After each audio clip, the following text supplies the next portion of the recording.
Tata S zip ಮಾಡಲ್ಲೇ ಮಾಡಿದ fast food ಗಾಡಿ, ಇದ್ರ ಬಗ್ಗೆ ಡೀಟೇಲ್ಸ್ ಸರ್.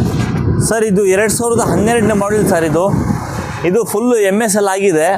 ಎಕ್ಸ್ಟಿಯರ್ ಪೇಂಟ್ ಸ್ಕೀಮ್ ನೋಡಿ, dual paint scheme, yellow with olive green combination ಕೊಟ್ಟಿದ್ದಾರೆ. ಸೂಪರ್ ಎಕ್ಸ್ಟಿಯರ್ ಪೇಂಟಿಂಗ್ ಎಲ್ಲ ಸೂಪರ್ ಆಗೈತೆ.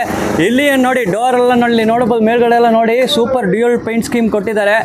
ಹಾಂ ಸರ್, ಡೀಟೇಲ್ಸ್ ಕೊಟ್ಟಿದ್ದಾರೆ. ಪ್ಲಾಟ್ಫಾರ್ಮ್ಗೆ ನಿಮಗೆ SS ಬರುತ್ತೆ ಸರ್, ರ್ಯಾಕ್ ಬರುತ್ತೆ. ಓಕೆ, ಇಲ್ಲಿ ನೋಡಿ ಫಿನಿಶಿಂಗ್ ಎಲ್ಲ ನೋಡಿ, ಎಕ್ಸ್ಟೀರಿಯರ್ ಎಲ್ಲ ಸೂಪರ್ ಆಗೈತೆ. ಗಾಡಿ ಗುಡ್ ಕಂಡೀಷನ್ ಗಾಡಿ ಮಾಡೋದು, ಎಲ್ಲ ರನ್ನಿಂಗ್ ಕಂಡೀಷನ್ ಗಾಡಿಗಳು. ಮತ್ತು ಎಕ್ಸ್ಟೀರಿಯರ್ ಎಲ್ಲ paint, main paint scheme, dual paint scheme design ನೀವು ಯಾವ ಪ್ಯಾಟರ್ನ್ ಕೇಳ್ತೀರ ಹಂಗೆ.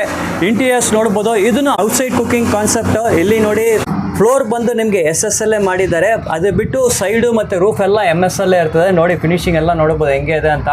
ಇಲ್ಲಿ ನೋಡಿ ರ್ಯಾಕ್, 2 ರ್ಯಾಕ್ ಕೊಟ್ಟಿದ್ದಾರೆ. ಫ್ಲೋರ್ ಮಾತ್ರ ನಿಮಗೆ SSL ಬರ್ತದೆ. 160 ಹೇಳ್ತಾ ಇದೆ ಸರ್. ಹೌದಾ? 1 ಫೈನಲ್ ಎಷ್ಟು? ಒಂದು 10,000 ಕಡಿಮೆ ಮಾಡ್ತೀವಿ ಸರ್ ನಿಮ್ಮ ಚಾನಲಿಂದ ಬಂದರೆ. ಹೌದಾ? Okay fine. ನೋಡಿ ಜಿಪ್ಪಲ್ಲಿ ಮಾಡಿದ ಫಾಸ್ಟ್ ಫುಡ್ ಗಾಡಿ ಇತ್ತು ನೋಡಿ. ಕಂಪ್ಲೀಟ್ ಬಾಡಿ MSL ಇರ್ತದೆ, ಬರೀ ಫ್ಲೋರ್ ಮಾತ್ರ SSL ಇರ್ತದೆ. 160. ಮತ್ತೆ ಇದು ಡಿಸೈನ್ ಮೇಲೆ ಸ್ವಲ್ಪ ಹೆಚ್ಚು ಕಡಿಮೆ ಆಗ್ಬೋದು. ಡಿಸೈನ್ ಮೇಲೆ 1.5 ಇಂದ ನಿಮಗೆ 2 ಲಕ್ಷ ಗಂಟೆ ಬೇಕಾದರೆ ಮಾಡ್ಕೊಡ್ತೀವಿ ಸರ್. ಹೆಂಗೆ ಬೇಕು ನಿಮಗೆ ಆ ಥರ ಮಾಡ್ಕೊಡ್ತೀವಿ.